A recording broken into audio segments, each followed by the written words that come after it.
In the year 1666, a dark shadow cast its ominous veil over the lands of Europe. It was a time when superstitions and fears held sway, and whispers of the supernatural sent shivers down the spines of even the bravest souls. Little did the people of that era know that a terrifying and ancient evil was about to be unleashed upon their world. It all began in a remote village nestled deep within the heart of the Black Forest in Germany. The village of Ravensbrück was known for its eerie silence and the peculiar occurrences that plagued its inhabitants. Strange omens had been foretold, and uneasy whispers filled the air, for the year had begun with a sinister omen, a blood-red moon that hung low in the night sky, like an eye of malevolence watching over the land. In the dead of night on the 6th of June, as the village lay cloaked in a heavy fog, a low, guttural rumble resonated from the earth itself. The very ground seemed to tremble in fear as an ancient, iron-bound door deep beneath the earth cracked open. A fetid breath of brimstone wafted through the chasms, and with it emerged a creature of unimaginable horror, a demon known as Morthager.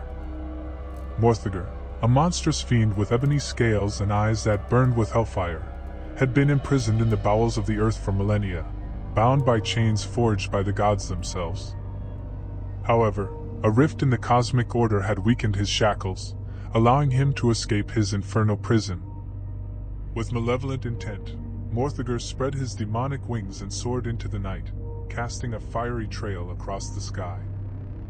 His arrival did not go unnoticed, for the very moment he broke free, Europe descended into chaos. Crops withered, rivers ran black, and livestock grew sickly. The once pious villagers of Ravensbrück, driven to despair, soon fell under the demon's sinister sway. Morthager's influence spread like wildfire.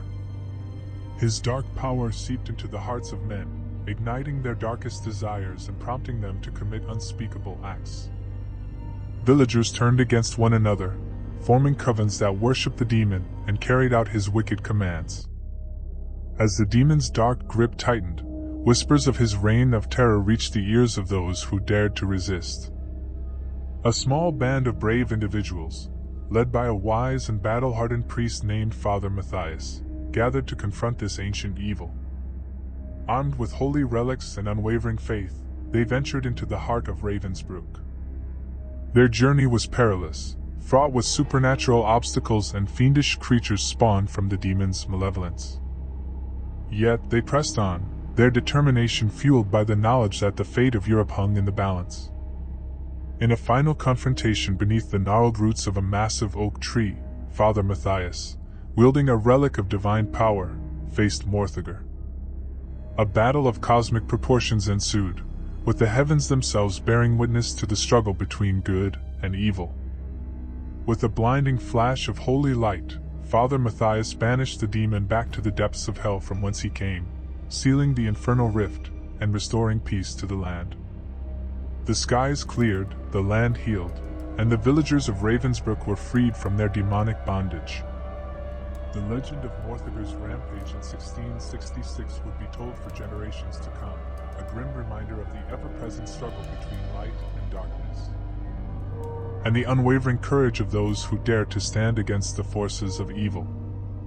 And so, the demon's name faded into history, his reign of terror a chapter in the annals of a world forever changed by the horrors of that fateful year. In the depths of the ancient labyrinth beneath the palace of Knossos, a young and determined warrior named Theseus had descended to confront the dreaded Minotaur. The beast, born of Queen Pasiphae's forbidden desires and a cursed union with a bull, was said to lurk in the maze's winding passages. Theseus, hailing from Athens, had answered Princess Ariadne's plea for help. In her love-stricken desperation, she had armed him with a sword and provided a lifeline, a golden thread to guide him out of the maze after his battle with the Minotaur.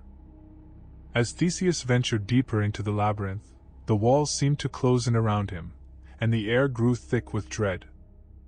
Darkness swallowed him whole, and he followed the golden thread, each step taking him further into the heart of the eerie silence. With every turn, the labyrinth became more sinister, as if it were a sentient entity, reshaping itself to thwart his progress. The golden thread became Theseus's sole connection to safety, his only hope of escaping once the Minotaur had its way. After an agonizing journey, Theseus reached the core of the labyrinth. It was a vast, foreboding chamber adorned with the skulls of those who had perished before him. In the center stood the Minotaur, a horrifying amalgamation of man and bull, its colossal form lurking in the shadows. The beast's eyes burned with malevolent hunger as it advanced towards Theseus, its monstrous growl echoing through the chamber. The hero's heart raced as he braced himself for the inevitable clash. Theseus drew his sword, but it proved to be no match for the Minotaur's savage strength. With a single blow, the beast sent the weapon flying from his grasp. Desperation gripped the hero as he realized his fate was sealed. The Minotaur's powerful grip closed around Theseus, lifting him off the ground. The hero struggled in vain as the monstrous creature's jaws closed around him, ending his valiant effort with a gruesome finality. The golden thread, once Theseus's lifeline, lay discarded on the blood-soaked ground, forgotten in the wake of the Minotaur's victory.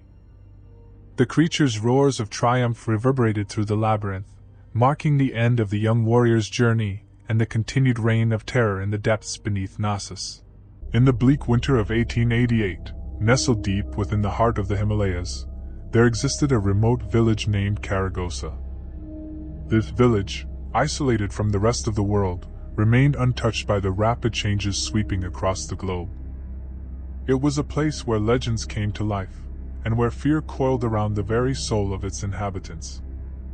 Karagosa was a place where the chill of the winds could freeze the marrow of your bones, and where the howling of wolves in the distance sent shivers down your spine. The villagers lived in constant fear of the Yeti, a monstrous creature of myth and legend said to roam the unforgiving mountains, stalking any who dared to venture too close to its territory. One fateful night, as the village lay shrouded in an eerie silence, the moon hung low in the sky like a pale, foreboding eye. The air grew colder, and a heavy fog crept in, obscuring the surroundings. The villagers huddled together in their humble dwellings, clutching their loved ones tightly. It started with a distant rumbling, a sound like thunder echoing through the mountains. The villagers exchanged fearful glances, knowing that this was no ordinary storm. As the noise drew nearer, the earth trembled beneath their feet. The ground shook violently, sending dishes crashing to the floor and causing the walls of their homes to crack. Then they heard it, the bone-chilling, inhuman roar that sent terror coursing through their veins. The Yeti had come. From the shadows emerged a towering figure, covered in matted, white fur, its eyes gleaming with a malevolent intelligence. It moved with an unnatural grace, its massive limbs propelling it forward as it approached the village. Panic erupted among the villagers as they rushed to barricade their homes. But the Yeti's strength was unparalleled, and with a single swipe of its enormous clawed hand, it tore through the wooden barriers as if they were made of paper. The village was plunged into chaos.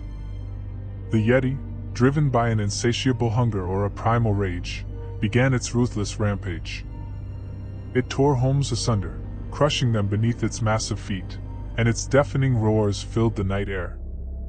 The villagers, desperate and terrified, tried to fight back with whatever weapons they could muster, but it was futile. The Yeti was an unstoppable force, swatting them aside as if they were mere insects. Its bloodshot eyes gleamed with an unholy thirst for destruction. As dawn broke, Karagosa lay in ruins.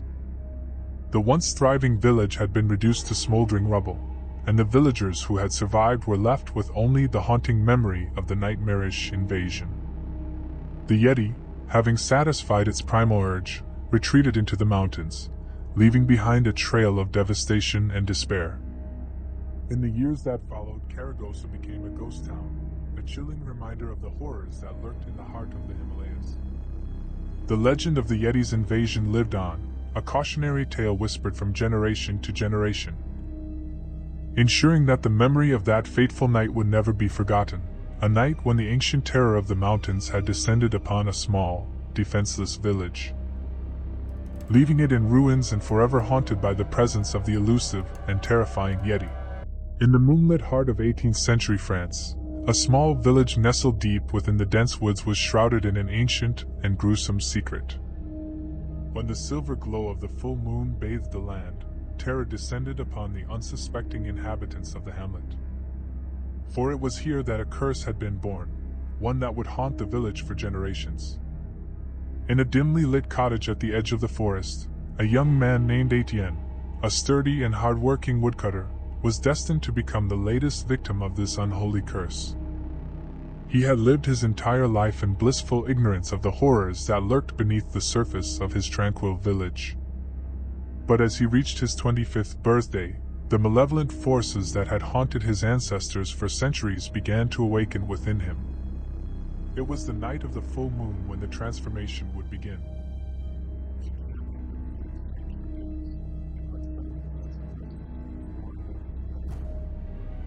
As dusk descended upon the village, a heavy sense of dread enveloped him, as if the weight of an invisible chain was pulling him towards his fate. In the confines of his modest cottage, Etienne lit a few candles, casting eerie shadows upon the walls. He removed his shirt, revealing the sinewy muscles that had once been the pride of the village. But tonight they would become the instruments of his torment. As the clock struck midnight, a searing pain erupted in his abdomen, as if a pack of feral wolves were tearing through his flesh from the inside. Etienne fell to his knees, writhing in agony, his screams echoing through the darkened woods. His bones began to snap and crack, realigning themselves into grotesque shapes. Claws sprouted from his fingertips, elongating into deadly talons. His teeth sharpened into razor-sharp fangs, and his jaw elongated, contorting into a snarling maw. Thick, coarse fur erupted from his skin, replacing his smooth, human flesh. He cried out, but his voice had become a guttural growl. His senses intensified. Every rustle of leaves, every distant hoot of an owl, became a cacophony that threatened to overwhelm him. The scent of blood, even miles away, filled his nostrils with an insatiable hunger. As the moon hung high in the sky, Etienne's transformation was nearly complete. He had become a monstrous creature, a grotesque fusion of man and beast. His once human consciousness was now buried deep within, a prisoner to the savage instincts that had taken control. With newfound strength, he tore through the walls of his cottage, bursting into the moonlit night. His eyes, now blazing with an unholy fire, scanned the village for prey. The villagers who had once been his friends and family cowered in their homes, knowing that the beast had been unleashed. In the darkest corners of the forest, under the malevolent gaze of the moon, Etienne, the once proud woodcutter, became a nightmarish legend. His agonizing transformation was a gruesome reminder of the curse that had plagued his bloodline for generations. And as long as the full moon reigned, the villagers would live in terror, knowing that the howls of the werewolf would echo through their haunted woods, a curse they could never escape. It preys upon those who have the misfortune of attracting its attention, and once it marks you, there is no escape. The story begins with a young woman named Sarah, who lived in a quaint, old house nestled deep in the woods. Unbeknownst to her, this house held a dark secret, and Sarah's life would soon become a waking nightmare. One moonless night, as Sarah lay in bed, she heard a faint, chilling whisper in the darkness. It was a voice devoid of humanity, an eerie hiss that sent shivers down her spine. The whisper echoed with promises of unspeakable horrors. Sarah tried to dismiss it as a trick of her imagination, but she couldn't ignore the feeling that something malevolent lurked in the corners of her room. Over the years, the sinister presence grew bolder. It began to manifest itself in unsettling ways. Ominous shadows danced on her walls, objects moved of their own accord, and blood-curdling laughter echoed through her nightmares. Each night, the whispering terror whispered vile secrets into her ear, slowly eroding her sanity. As the years passed, Sarah's life unraveled. She lost her job, her friends, and her family, all driven away by the ever-present malevolence that clung to her like a cursed shroud. No matter where she went, the demon followed, tormenting her relentlessly. Sarah sought help from every corner of the supernatural world, priests, mediums, and even occultists. They performed exorcisms and rituals, but the Whispering Terror proved immune to their efforts. It grew stronger with each failed attempt, relishing in her despair. The final stage of Sarah's torment arrived on a night darker than any before. As she lay in her bed, trembling with fear, the Whispering Terror manifested itself fully. A shadowy figure, cloaked in darkness, emerged from the foot of her bed. Its eyes, pools of malevolence, locked onto hers, and a wicked grin twisted its face. With a bone-chilling shriek, the Whispering Terror lunged at Sarah, its icy grip tightening around her throat. She fought for her life, but it was a futile struggle.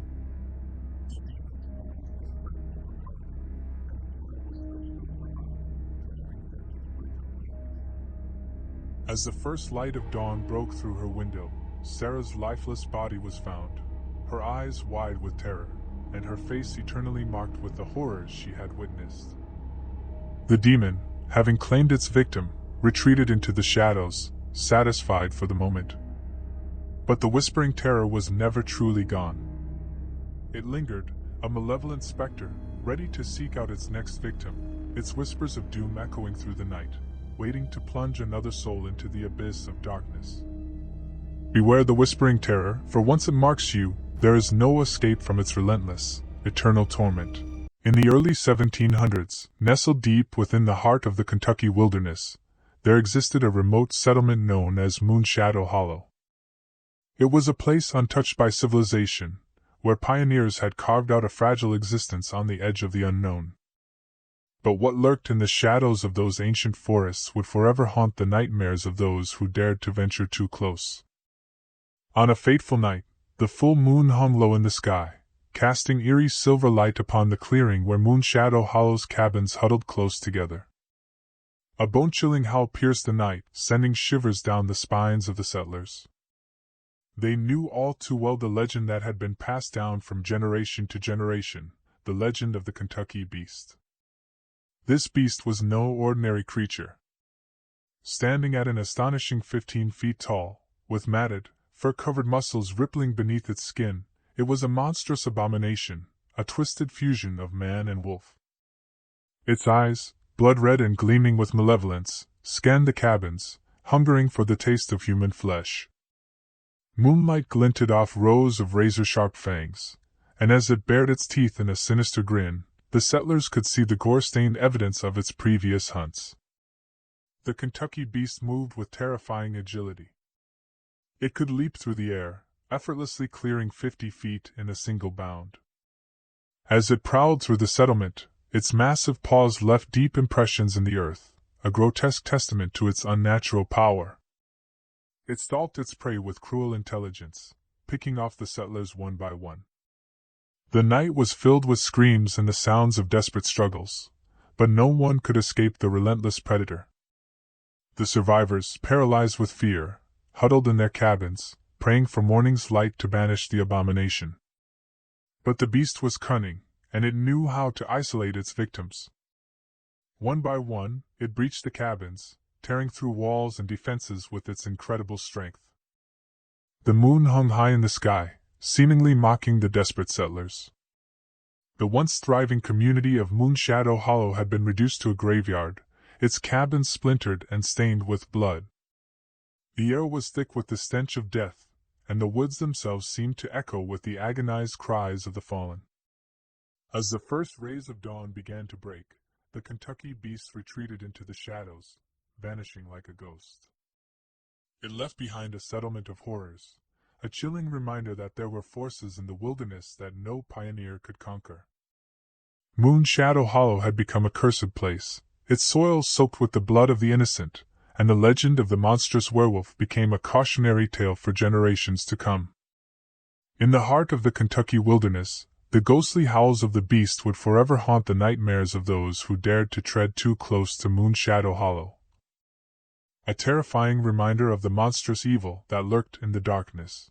In the harsh winter of 1891, a desolate settlement known as Blackwood Ridge stood isolated on the frigid western plains.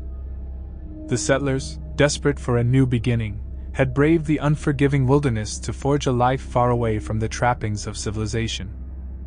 Little did they know that their dreams of a peaceful existence would soon transform into a chilling nightmare. The first whispers of the creature reached the settlers when their livestock began to disappear without a trace. Initially, they dismissed it as the work of wolves or other predators, but the eerie silence of the nights soon convinced them otherwise. The howling winds that echoed through the desolation carried with them something unnatural, a sense of dread that sent shivers down their spines. One bitterly cold night, as the moon hung low in the sky, a lone settler named Samuel ventured into the woods in search of firewood. His lantern flickered ominously, casting eerie shadows on the snow-covered ground. As he toiled in the darkness, a guttural growl sent shivers down his spine. Samuel clutched his axe and turned to face the unknown terror. Emerging from the trees was a monstrous creature, standing at least 8 feet tall, covered in matted fur, and with eyes that glowed with malevolence. Its massive footprints in the snow left no doubt that this was no ordinary beast. Samuel's heart raced as he realized he was face to face with a creature akin to the fabled Bigfoot. With a speed that defied its massive frame, the creature lunged at Samuel. He swung his axe wildly, landing a blow on the beast's shoulder, but it barely flinched. Terrified, Samuel fled back to the settlement, his lantern extinguished in the chaos. The settlers soon organized search parties, desperate to rid their newfound home of this nightmarish intruder. But the creature, cunning and elusive, seemed to possess an otherworldly knowledge of the land. It stalked the settlers from the shadows, leaving behind twisted trees and eerie totems, as if to mark its territory. The situation grew more dire with each passing day. Whispers turned into screams, and the once tight-knit community descended into paranoia and fear. Families barricaded themselves in their homes, and the once thriving settlement became a ghost town, plagued by the haunting presence of the creature. Then, one fateful night, as the settlers huddled in their homes, a blood-curdling roar echoed through the valley. The creature, emboldened by its reign of terror, had attacked the heart of the settlement. Homes were torn asunder, and the screams of the settlers filled the frigid air. In the aftermath, Blackwood Ridge lay in ruins, its settlers scattered and broken. The legend of the Bigfoot-like terror of 1891 would persist for generations, a cautionary tale told around campfires. Warning of the unknown horrors that can lurk in the vast and unforgiving wilderness of the Western Plains. To this day, the memory of that creature continues to haunt the descendants of those settlers, a reminder that some terrors are born not from myth but from chilling reality. In the bleak year of 666 AD, in the shadow of the Scottish Highlands, a horrifying legend was born on a night of profound dread. It was a Friday the 13th, a day already steeped in superstition, when the very gates of hell seemed to swing wide open. In a small, remote village of Glenhaven, nestled among the rolling hills and mist-shrouded forests, the villagers huddled together in their thatched-roofed cottages, unaware that their peaceful existence was about to be shattered. As the clock struck midnight, an eerie silence settled over the land, broken only by the occasional hoot of an owl or the rustle of leaves in the chilling wind. Suddenly, a blood-red moon emerged from behind the clouds, casting an ominous glow over the countryside. It was at that moment that the earth began to tremble, and a deep, guttural growl echoed from the darkness. The villagers felt their hearts freeze in their chests as they peered out their windows, their eyes locking onto a monstrous silhouette emerging from the tree-line. The hellhound, a nightmarish beast with smoldering, crimson eyes and obsidian fur, strode forth on muscular legs. Its breath was a noxious cloud that hung in the air, with each exhale setting the very grass it touched ablaze. Flames danced along its fur, and its snarling maw dripped with molten drool. With a bellow that seemed to rend the very fabric of reality, the hound began its rampage. It tore through cottages, sending splintered wood and terrified screams into the night. No one was spared. Men, women, and children alike fell victim to the relentless fury of this hellish beast. Its claws left deep gouges in the earth, and its fiery breath turned once green meadows into scorched wastelands. Desperation gripped the villagers as they tried to flee, but the hellhound pursued them relentlessly, its fiery footsteps leaving a trail of destruction in its wake. It seemed to draw power from their fear, growing stronger with each passing moment. The village priest, Father Angus, was the only one who dared to confront the abomination. Armed with a crucifix and holy water, he stood his ground in the village square, his trembling voice reciting prayers to banish the evil that had descended upon them. But the hellhound was unrelenting. It lunged at Father Angus, its jaws snapping shut just inches from his face, but the priest's faith held firm, and the beast recoiled from the power of his conviction. The battle between good and evil raged on, and as the first light of dawn broke on the horizon, the hellhound let out an unearthly howl of frustration. With a burst of hellfire that lit up the morning sky, it vanished, leaving behind a smoldering, devastated landscape and a village in ruins. Glenhaven was forever scarred by the events of that horrifying night, its once thriving community reduced to ashes. The legend of the hellhound of 666 AD lived on, a chilling reminder of the darkness that can descend upon the world, even in the most idyllic of places. And on every Friday the 13th, the people of Glenhaven would light candles and say prayers, hoping to keep the malevolent spirit at bay and prevent the return of that cursed night. In the year 1843, nestled deep within the Irish countryside, there lay a secluded settlement known as Ballymore. It was a moonless night when the first chilling encounter occurred. A full moon had hung low in the sky, casting an eerie glow over the landscape. The villagers had gathered around a crackling bonfire, sharing stories and laughter, blissfully unaware of the impending nightmare. The evening took a sinister turn when a weathered farmer known for his tales of the supernatural pointed towards the dark forest that loomed at the edge of the settlement. His gnarled fingers shook as he recounted a story from his childhood, one of a beastly creature, half man and half dog, known as the Dogman. According to Seamus, it had terrorized the region for generations, but had not been seen in decades. The villagers scoffed at the farmer's tale, dismissing it as the fanciful ramblings of an old man. But as the night wore on, and the fire dwindled to mere embers, an unsettling unease settled over Ballymore. Then, a mournful howl echoed through the stillness of the night. It was a sound unlike any the villagers had ever heard before. It sent shivers down their spines and silenced their laughter. Panic washed over the crowd as the howling grew closer. Emerging from the inky blackness of the forest was a monstrous figure. Its eyes, glowing with an unnatural malevolence, pierced the darkness. Towering on two legs, yet possessing the fearsome frame of a beast, it was the embodiment of terror, a dogman. Chaos erupted in the village as the creature descended upon them. The villagers scrambled for safety, but the dogman moved with unnatural speed. Its claws tore through the thatched roofs of cottages, and its gnashing fangs claimed those who could not escape. Blood-curdling screams and the stench of death filled the air. Amidst the carnage, Seamus O'Donovan stood frozen in horror, realizing that his childhood tales had become a gruesome reality. With a guttural growl, the dogman locked eyes with him, and in that dreadful moment, Seamus knew he would be the creature's next victim. Just as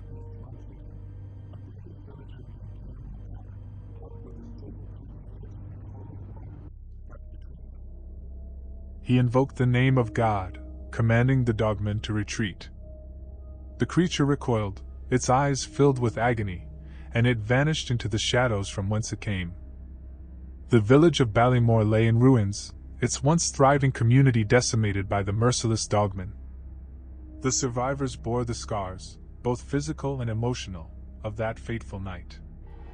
They never forgot the terror that had visited them, and the legend of the dogman lived on as a haunting reminder of the darkness that could descend upon even the most peaceful of places. To this day, the ruins of Ballymore stand as a grim testament to the horrors of 1843, and the memory of that terrifying night lives on in the whispered tales told around campfires. A chilling reminder that some legends are not meant to remain buried in the past.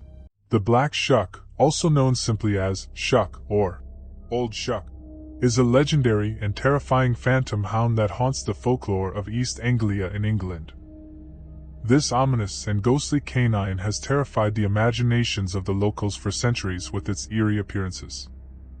The story of the Black Shuck is steeped in mystery and fear, and it has become a staple of British folklore.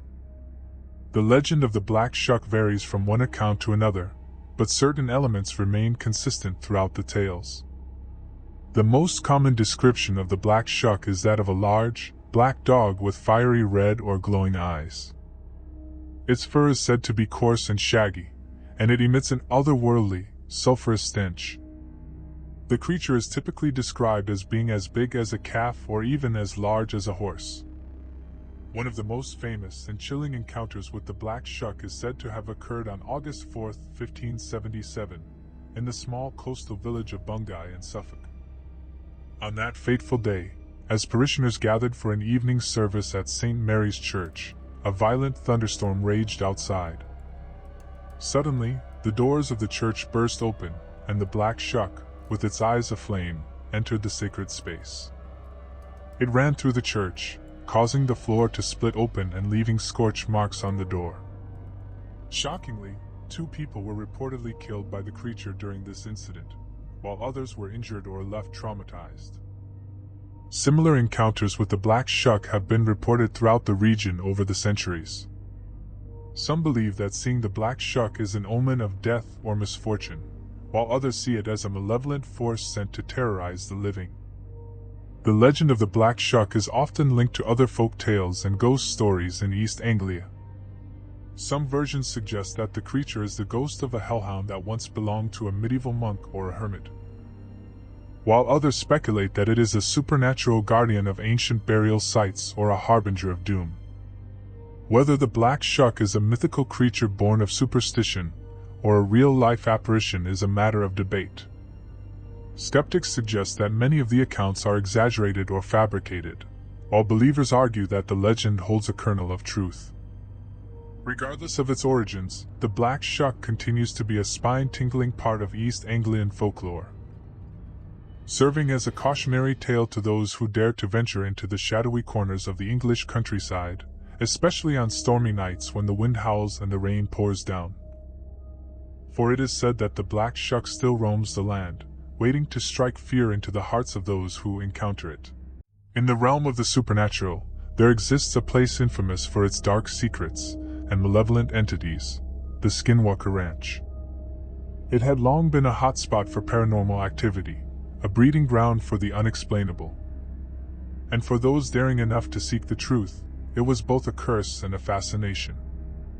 Among the countless curious souls drawn to the ranch was an anonymous content creator who had amassed over 1 million subscribers thanks to their riveting exploration videos. This enigmatic figure, known only as The Seeker, specialized in uncovering the bizarre and the unexplained, yet always managed to keep their identity hidden.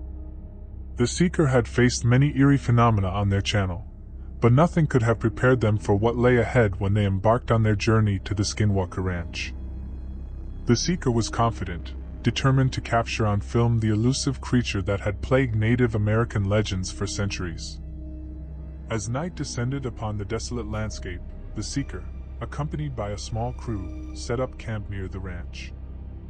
The stars above twinkled ominously, casting eerie shadows across the barren land. The Seeker's subscribers eagerly awaited the next upload, unaware of the terror that was about to unfold. The first night was unnerving but uneventful, with only the distant howl of coyotes serving as a reminder of the ranch's sinister reputation. But as the days passed, the Seeker and their crew began to feel a growing sense of unease, as though they were constantly being watched. On the third night, things took a horrifying turn. As the Seeker recorded a nighttime exploration near the ranch's perimeter, a chilling voice whispered through the darkness. "Turn back, before it's too late." This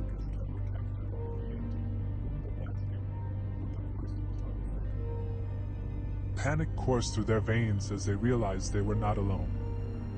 In the days that followed, the Seeker and their crew were plagued by relentless nightmares and inexplicable disturbances. Equipment malfunctioned, strange symbols appeared etched into the ground, and the feeling of being hunted became increasingly palpable. They could no longer deny that they had attracted the attention of something sinister. On the seventh night, the seeker made the fateful decision to venture deeper into the ranch, driven by a compulsion they couldn't resist. It was then that they encountered it, a nightmarish, shape-shifting entity known as a skinwalker. The creature's eyes glowed with malevolence, and its grotesque form contorted as it approached, taunting the seeker with the voices of their own crew members.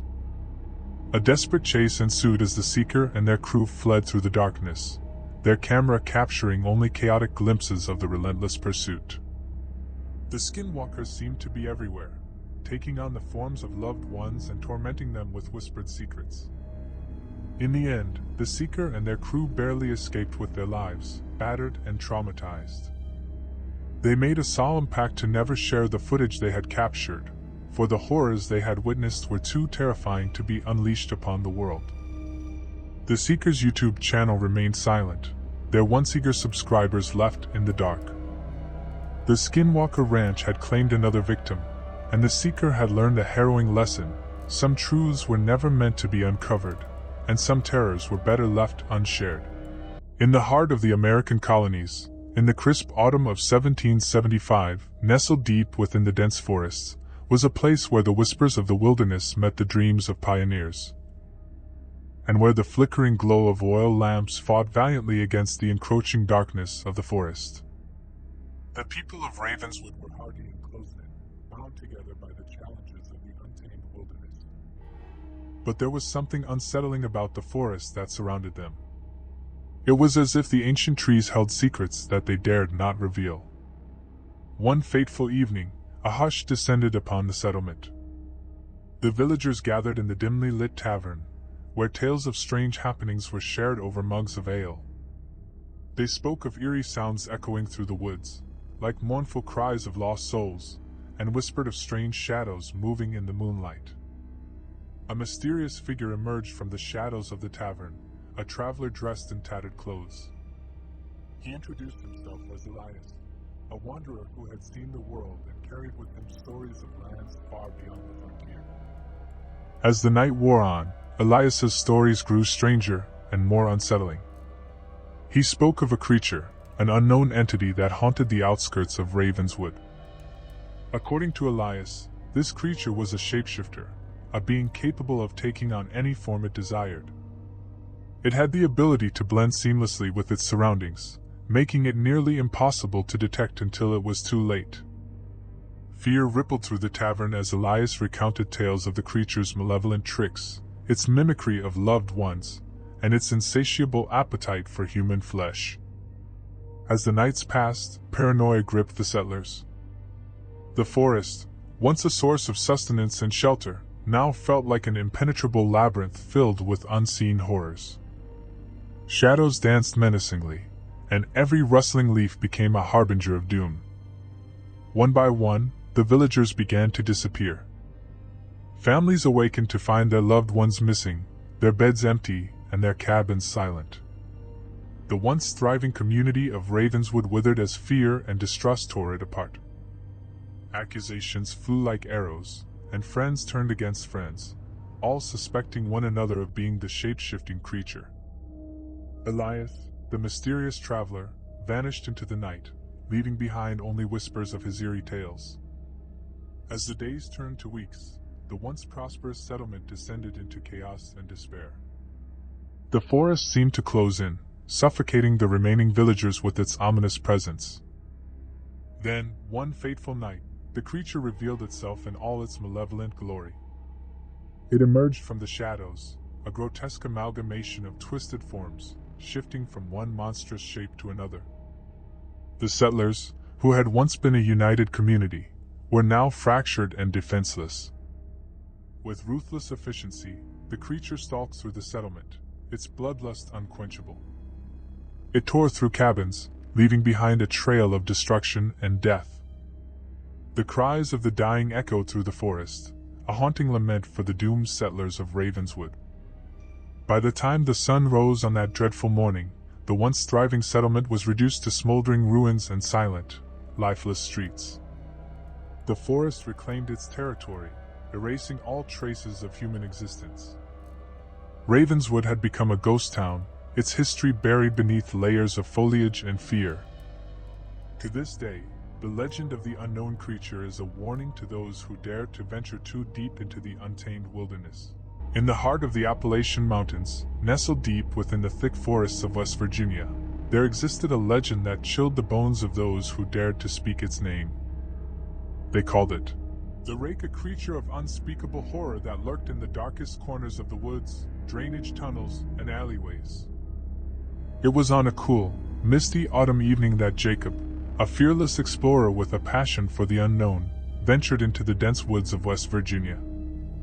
Armed with a backpack filled with supplies and a headlamp to cut through the inky blackness of the wilderness, he set out to uncover the truth behind the stories that had haunted the locals for generations. As Jacob ventured deeper into the woods, the sounds of civilization faded into the distant memory. The trees seemed to lean in, their branches gnarled and twisted, as if they sought to keep an ancient secret locked away. His only company was the distant hoot of an owl and the rustling leaves beneath his feet. For days, Jacob roamed the woods, documenting his journey through photographs and journal entries. Yet, with each passing night, he couldn't shake the feeling that he was being watched. Shadows danced on the periphery of his vision, and strange noises echoed through the forest, eerie whispers that carried on the wind. One night, as the moon hung low in the sky and the forest grew deathly still, Jacob set up his camp near an old drainage tunnel he had stumbled upon. It was a dark, foreboding structure, its entrance shrouded in a thick tangle of thorns and vines. The tunnel's gaping maw seemed to beckon him, promising answers to the mysteries that had consumed his thoughts. That night, as he lay in his tent, Jacob heard a chilling sound, a low, guttural growl that made his blood run cold. He peered out of his tent, and in the dim light of his headlamp, he saw it, the Rake. The creature was unlike anything he had ever imagined. It stood on all fours, its bony frame covered in mottled, decaying flesh. Its limbs were unnaturally long, ending in twisted claws that scraped the earth as it moved. Its eyes, empty and soulless, glowed with an otherworldly malevolence. In a panic, Jacob grabbed his backpack and fled into the woods, but the Rake pursued him relentlessly. Its unearthly speed and relentless pursuit left Jacob in a constant state of terror. The days turned into a nightmarish blur as he ran for his life, his body growing weaker with each passing moment. The Rake was relentless, always lurking just out of sight, taunting Jacob with its nightmarish presence. No matter how far he ran, it was always there, a relentless shadow in the darkest corners of his vision. Exhausted, starving, and on the brink of madness, Jacob stumbled into an abandoned cabin deep in the woods. Desperation overcame him as he barricaded himself inside, praying for safety. But the Rake was not to be denied. It tore through the rotting wood with ease, its claws shredding the walls like paper. As the creature closed in, Jacob knew his fate was sealed. He had ventured too far into the realm of nightmares, and now the Rake had claimed him as its prey. With one final, blood-curdling scream, his voice was silenced forever as the Rake's nightmarish claws descended upon him. And so, in the heart of the West Virginia wilderness, the Rake claimed another victim, leaving behind only a gruesome tale of terror and a chilling legend that would endure for generations to come. Those who ventured into the dark parts of the woods, drainage tunnels, and alleyways would forever know the name of the Rake, a monster that lurked in the shadows, waiting to strike fear into the hearts of those who dared to seek the truth.